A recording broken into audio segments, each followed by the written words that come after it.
زي ما وعدتكم يا شباب، النهارده اللقاء الدسم جدا مع هيرو ابراهيم العسال محاضر اللغه الالمانيه في المانيا. النهارده قاعدين معاه وجميع المعلومات اللي تخص اللغه الالمانيه وطريق الالماني وازاي تذاكر الماني وازاي تبدا الماني وازاي توصل لحد بيتس فاي والمده اللي انت محتاجها قد ايه. النهارده قلنا كميه معلومات جميله جدا وقويه جدا، لازم تتابعوا الفيديو لحد الاخر. ولقاء النهارده كان دسم جدا ومليان معلومات مفيده لاي حد ناوي ان هو يذاكر الماني او بالفعل بيذاكر الماني. ما تنساش تعمل فولو وشير، وما تنساش تشير الفيديو مع اي حد صاحبك ناوي ان هو يبدا الماني علشان اللي هو يستفاد وانت تستفيد انت كمان. وكل التوفيق والدعم ليكم ان شاء الله. يلا بينا. خير ابراهيم، ازيك يا باشا؟ عامل ايه؟ الحمد لله، ازيك يا شريف؟ عايزينك اخبارك ايه؟ بقى تعرف نفسك للناس كده، عشان ايه الناس عندها اسئله كتير جدا حابه ان انت تجاوب عليها طبعا، وعايزين يستفادوا من خبرتك كمحاضر للغه المانيه يعني. يشرفني طبعا، ومبسوط جدا ان انا معاك النهارده، ربنا ومبسوط يخليك طبعا يا ان انا باشا. هرد على كل متابعينك وعلى اهتمامهم يعني بموضوع السفر عموما او موضوع تعلم الالماني عموما. انا هيرو ابراهيم العسال، انا محاضر لغه المانيه بالمانيا. انا اوريدي بشتغل محاضر من 2013، بشتغل محاضر دي اتسيت دي اي اف اللي اختصار دويتش als Fremdsprache und Deutsch als zweite Sprache. الحمد لله معايا Zulassung من البنف عشان اقدر ادرس هنا في المانيا. الحمد لله برضو انا تيل بروفر في ما شاء الله. بي 1 بي 2. حاليا في فايتر بيلدونج بعملها كده، برضو هتكون مهمه جدا بالنسبه لي ان شاء الله في مجال الكارير بتاعي عموما يعني، كل او في الكارير التوفيق يا بتاعي باشا، ان شاء الله كل باذن الله. التوفيق. حضرتك بقالك قد ايه في المانيا؟ يعني هو انا استقرارا. شخصيا عارف، انا بس عشان الجمهور لا انت والمتابعين يعني يعني. هو كاستقرار، يعني انا بتردد على المانيا من 2021، واستقرار بالظبط يعني حاليا سنتين كاستقرار محاضر لغه المانيه في المانيا. تمام. اول سؤال واهم سؤال معانا الناس عايزه تعرفه، ازاي اذاكر الماني؟ والله هو موضوع ازاي اذاكر الماني ده موضوع شائك بالنسبه لكل الناس يعني، لانها تمام. هي قدرات. القدرات دي بتختلف على ازاي كل واحد بيذاكر. لازم الواحد يكون عارف قدراته الاول، وكل واحد يكون عارف هو مميز في ايه بالظبط، لان هو في الاول وفي الاخر لازم يكون يشتغل على الاربع مهارات الموجودين يعني، سواء كان يشتغل على الاستماع او يشتغل على التحدث او يشتغل، طبعا بتكلم بالعربي عشان الناس كلها تكون فاهمه حتى اكيد اللي ما طبعا، درسش لغه يعني. تمام. وفي نفس الفكره برضو على القراءه، وفي نفس الوقت برضو الكتابه. فالاربع مهارات دول لازم هو يكون عارف هو مميز في ايه بالظبط، او هو تمام. يقدر يحدد بالضبط هو يقدر يذاكر إيه، أو تمام. هو يحدد يقدر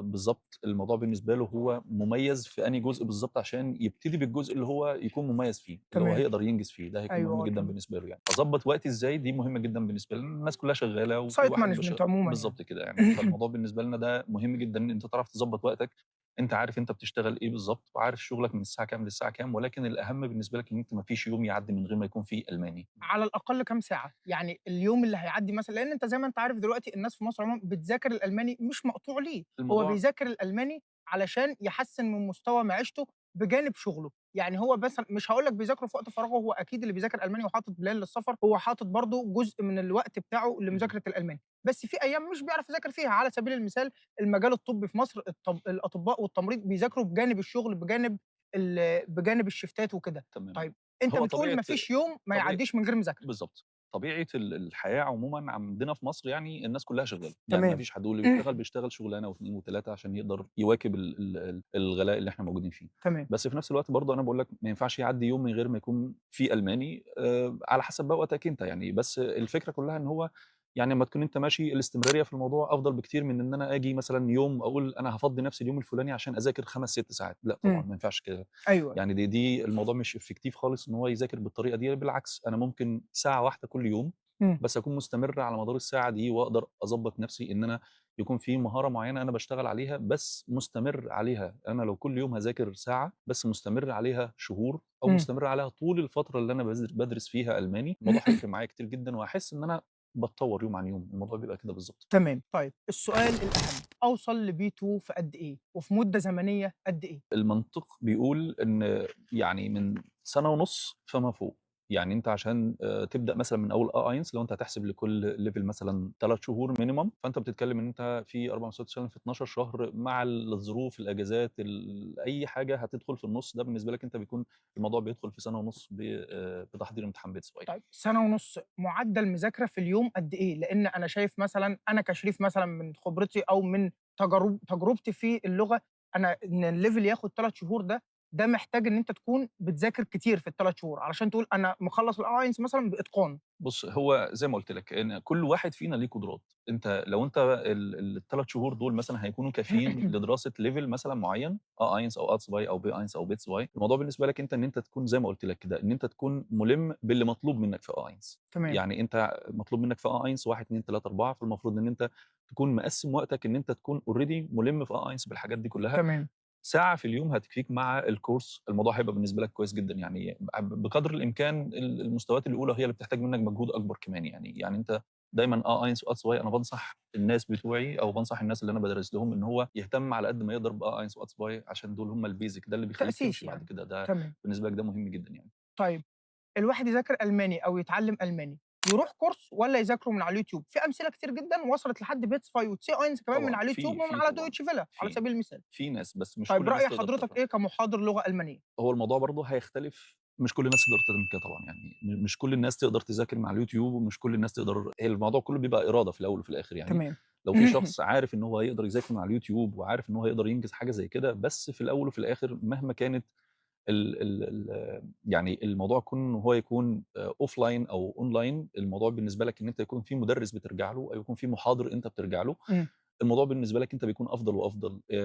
مهما كان يعني، حتى لو الكورس المسجل مهما كان أنت في حاجات بتفوت عليك، ممكن لو عِدتها مرّة و2 و3 مش هتوصل لك زي ما يكون في حد موجود قدّامك بيشرحها لك بأكتر من Beispiel موجود، يعني أكتر من مثال على نقطة أنت مش فاهمها، تمام. فبالتالي بيفضل معاك لغاية ما يوصّل لك المعلومة اللي أنت محتاجها، فالموضوع بتختلف من شخص للتاني، ولكن أنا بافضّل دايمًا إن يكون في حد أنت ترجع له، يعني يكون في trainer موجود معاك أنت ترجع له لمّا يكون في مشكلة، في سؤال أنت مش فاهمه، في قاعدة أنت مش فاهمها، في حاجة معيّنة، موقف معيّن أنت محتاج إن أنت تفهمه بشكل أكبر، فده بس ما فيش مانع إن الناس تذاكر من على بس أنا حضرتك بافضّل اللي هو جاوبت الfull course برضه يعني. السؤال اللي أنا كنت عايز أسأله، ناس كتير بتسألني آخد أونلاين والّا أوفلاين؟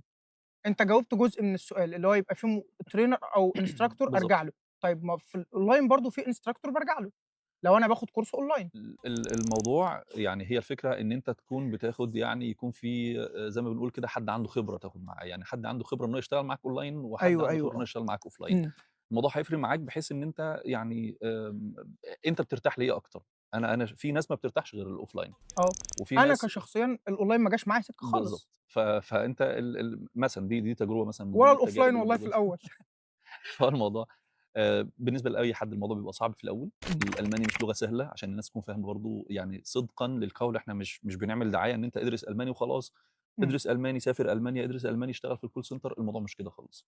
إمم. الموضوع كله إن أنت تكون محدد هدفك، لأن الألماني أنا دايمًا باقول الألماني يعني not for fun، الألماني لازم يكون في هدف عشان تتعلمه، من إمم. غير هدف هتلاقي نفسك أنت الموضوع بيعدّي معاك وما فيش، يعني ما ما ينفعش فيش أقول إن إفادة أنت يعني، بالضبط، لازم يكون في not هدف loss زي ورا ما دول، بيقولوا، اللي هو يعني بالضبط. بلا جدوى. الموضوع إمم. لازم يكون في هدف أنت بتتعلم الألماني عشانه، لأن الألماني مش سهل، إمم. عشان نكون واضحين، لكل الناس الألماني لغة مش سهلة، عشان إمم. ييجي يقول لك أنا في 6 شهور أخلّص B2 أو أنا في 5 شهور أخلّص B1 مثلًا على سبيل المثال. كلام مش منطقي خالص. إمم. يعني الموضوع أنت اللغة ما لهاش آخر، يعني ما ينفعش آجي أقول مثلًا أنا خلّصت اللغة في كذا، ما فيش حاجة اسمها خلّصت اللغة الأول، ما فيش إحنا حاجة اسمها خلصت اللغة، إحنا دي حقيقة فعلًا، يعني أنا لحد قاعدين الآن باتعلّم، يعني كلّنا معدّي بنتعلّم، بسنتين في ألمانيا كلّنا ولسه بنتعلّم، باتعلّم. يعني لو قعدنا 50 سَنة في ألمانيا، لو قعدنا 100 سَنة في ألمانيا، هنتعلّم كل يوم لغاية ما ال50 سَنة يخلصوا، لغاية ما نموت إحنا هنفضل نتعلّم يعني، إمم. فالموضوع ما فيش لغة لها آخر يعني، آه. فلازم نكون إحنا فاهمين نقطة زي كده، ولكن إحنا بنجتهد على قد ما نقدر. إحنا لو عايزين ندرس عربي لغتنا الأم أهو هنروح ندرس عربي، أكيد، فده طبيعي يعني، بالضبط أيوه كده، آه. فأنت لازم تدّي لكل حاجة وقتها، وتاخد الموضوع بسلاسة وبالراحة، وتاخد فيه وقتك في تعلُّم اللغة على قد ما تقدر، لأن أنت كده لمّا بتيجي ألمانيا برضه بيحصل لك شوك أيًا كان مستواك في مصر.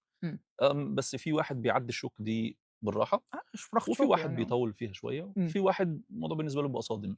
فهو أيوه. الموضوع كل ما تدّي للموضوع حقّه وأنت لسه في مصر، إمم. وتدرس على قد ما تقدر وأنت لسه في مصر، إمم. الموضوع بالنسبة لك أنت هيكون أفضل وأفضل، إن تمام. الموضوع لأ، أنت بتسهّل على نَفْسك بعد ما تيجي ألمانيا الموضوع هيمشي معاك إزاي يعني، إمم. ده مهم بس جدًا. صدمة اللغة هتتاخد، ما فيهاش كلام. ما فيش كلام، لإن أنت بتيجي تتعامل مش أنت موجود في ألمانيا أهو، أنت معاك، شوف أنت معاك ألمان مثلًا موجودين معاك في المستشفى أيوه بتاعتك، آه. فأنت معاك واحد من الشرق، على واحد من الغرب، على واحد أيوه، منين، أيوه. على واحد من الولاية الفلانية. حصل معايا موقف قبل كده إن أنا قابلت مريض جاي من الجنوب، ما فهمتش حاجة يعني حرفيًا ما فهمتش حاجة، لدرجة إن أنا طلعت جِبت زميلة قُلت لها خُشي شوفيه بيتكلم أنهي لغة، ده طبيعي قالت لي جدًا، بيتكلم ألماني، أنا جاية من الجنوب ففهمته. بالضبط.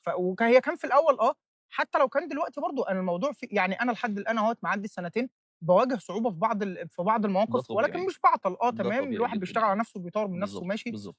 ولكن برضه مش لغة أم، هنرجع ونقول هي مش لغة أم. أكيد. هي عشان هي مش لغة فإحنا لازم نكون مقتنعين تمام الاقتناع، وإحنا برضه مش عايزين نحبط الناس إن أنت كده لأ، الصَّمة دي معناها إن ده طبيعي جدًا يعني.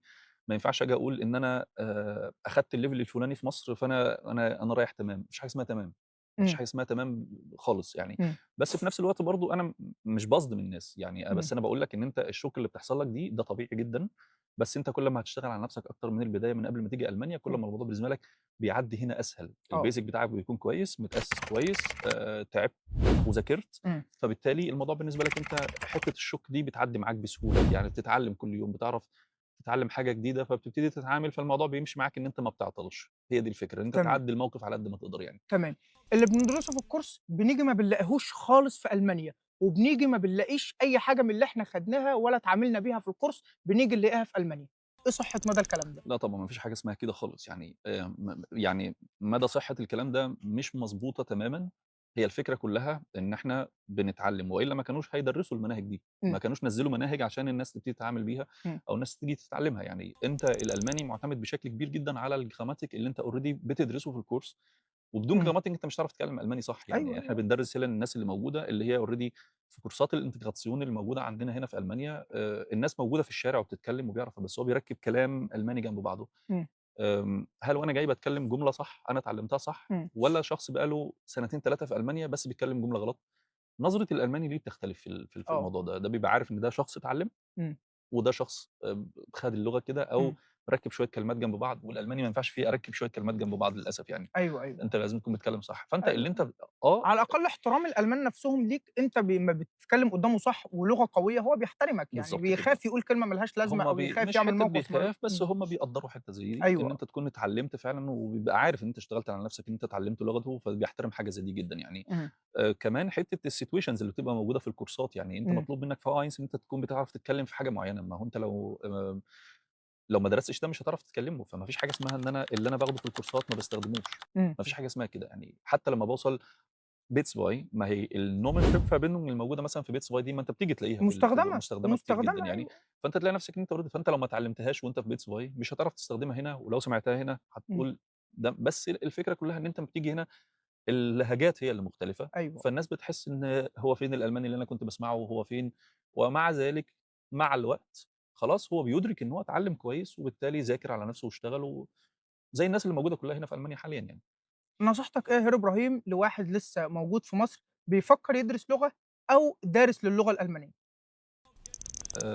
السوق الألماني عمومًا مفتوح، تمام، يعني مش شرط إن أنت تكون بتذاكر ألماني عشان تسافر ألمانيا، هو ده أفضل، يعني إحنا لو بنقارن الوضع ما بين إن أنت تقعد في ألمانيا تقعد في مصر أو إن أنت تسافر ألمانيا، لأ أنت دايمًا بتدوّر على الفرصة الأفضل يعني، تمام، الفرصة الأفضل بالنسبة لك إن أنت تسافر ألمانيا، فأنت لو قدامك فرصة إن أنت تسافر ألمانيا بدل ما تستنى في مصر وأنت تكون متحدث للغة مهمة زي كده، إمم، الموضوع بالنسبة لك بيبقى أفضل وأفضل، وفي نفس الوقت برضه تكون عارف أنت محدد هدفك فين يعني. إمم.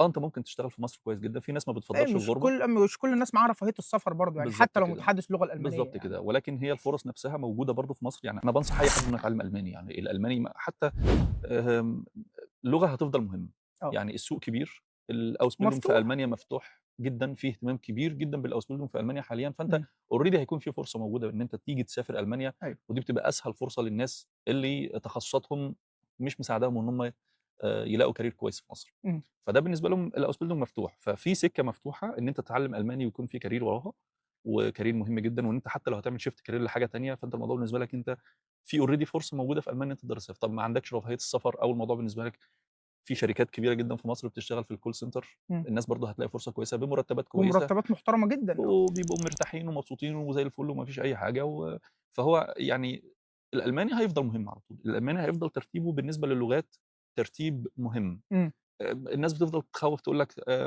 ألمانيا هتقفل، ألمانيا ما فيش حاجة اسمها ألمانيا هتقفل، إمم، الأوسبيلدوم هيفضل مفتوح، العجز هيفضل موجود، لسنين قدّام هيفضل دي العجز حقيقة موجود، فعلًا آه، أيًا كانت اتجاهات ألمانيا إيه حاليًا فين، وفين، وفين مش مهم، بس أنت ما دام كويس ولغتك كويسة وشغّال على نَفْسك وهتقدر تعدّي الinterview اللي أنت هتعمله، فالموضوع بالنسبة لك أنت هيكون الفرصة already موجودة. إمم، هنقول بقى إن هم دلوقتي بيتجهوا إن هم ما بياخدوش حد من برّه، ما فيش الكلام ده.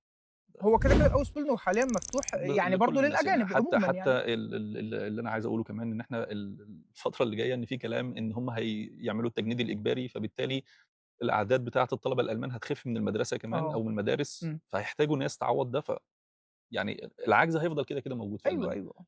أيوه. فرصة إن أنت تتعلم ألماني مهمة جدًا، جدًا، جدًا، اتعلم ألماني وخلاص، إمم. يعني أنت الفرصة كده هتلاقيها موجودة بعد ما تتعلم ألماني إن شاء الله يعني. أيوه.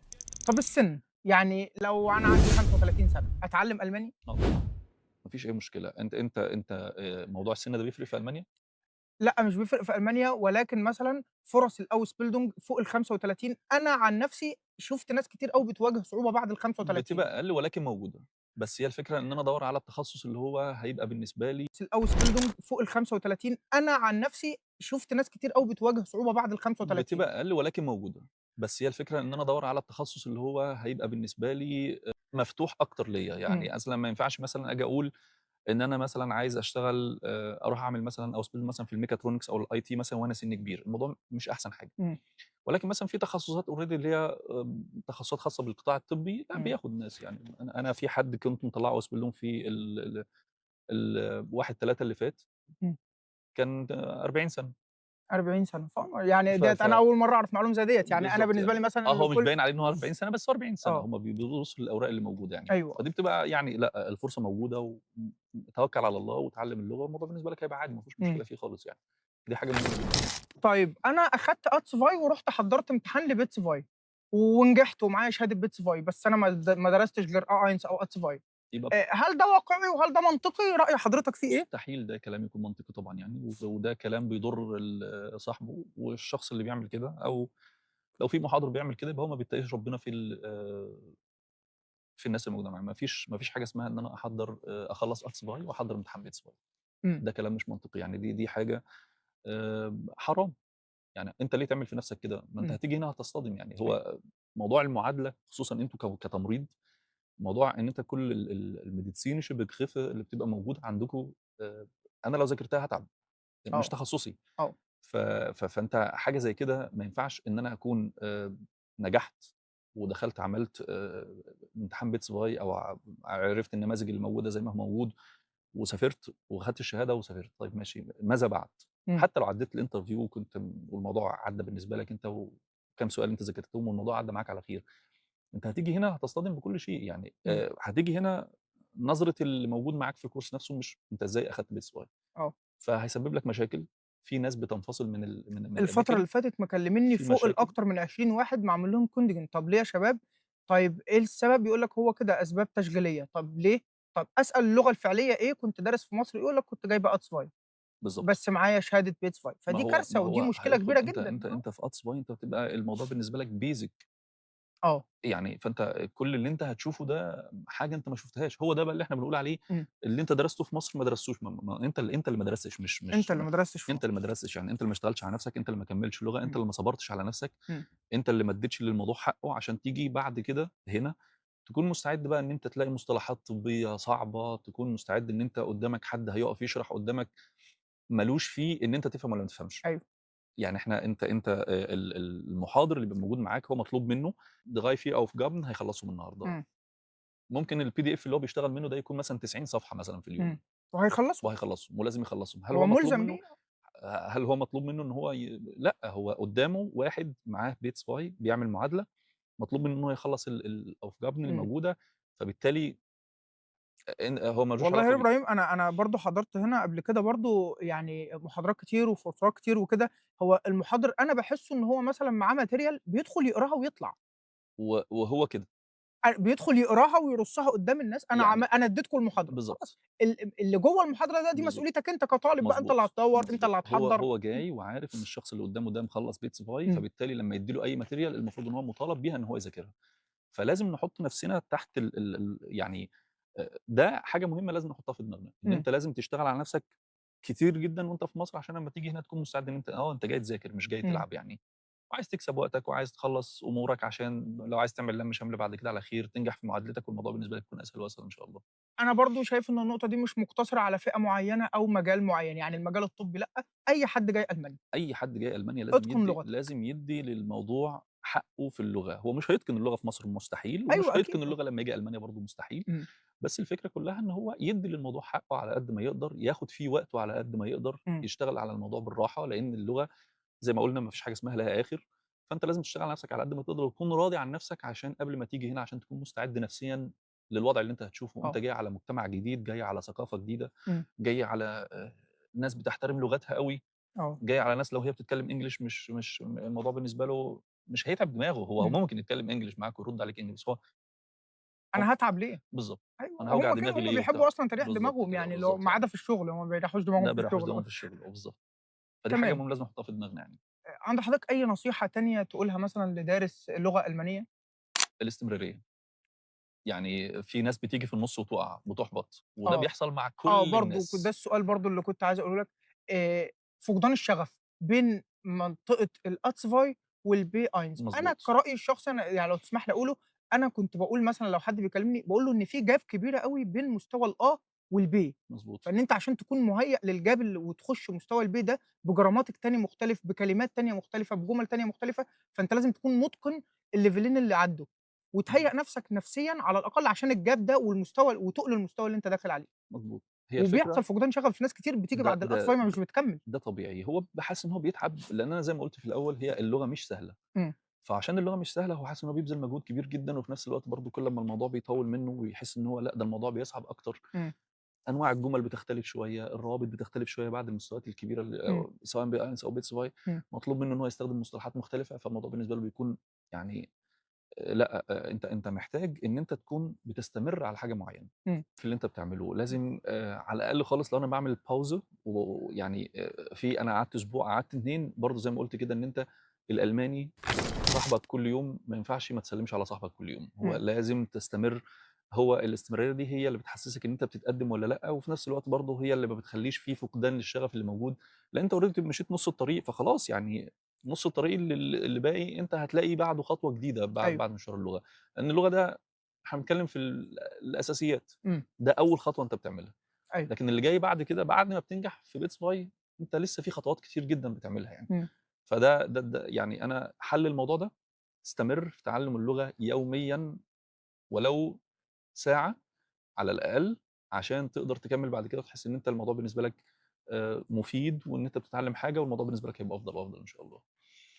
تمام. أنا بالنسبة لي كده كانت دي كل الأسئلة اللي الناس عايزة تعرفها. طبعًا أنا كنت نزّلت صورتي مع حضرتك وقدّام بوابة برلين، وقُلت طبعًا يعني كنت قُلت إن هو لو الناس حابة يعني لقاء وإن إحنا نتكلّم عن اللغة الألمانية وإزاي استفادوا من محاضر موجود في ألمانيا، وأنت حضرتك يعني كفّيت ووفّيت. شكرًا لحضرتك جدًا، شكرًا لله يا وشكرًا شريف، لوقتك. أنا مبسوط جدًا معاك باللقاء ده ربنا يخلّيك يا وإن هيرو شاء إبراهيم. الله نقدر نساعد الناس على قد ما نقدر زي ما ساعدنا ناس كتير قبل كده وإن شاء الله مكمّلين في مشوارنا وإن شاء الله اللي جاي كُلّه يكون خير بإذن الله لكل ربنا الناس يعني. يوفقك إن شاء الله، وبالتوفيق للجميع بإذن الله. لينا كلنا إن شاء الله بالتوفيق بإذن الله. ليكم يا شباب إن شاء الله. بالتوفيق لينا كلنا إن شاء الله. السلام عليكم.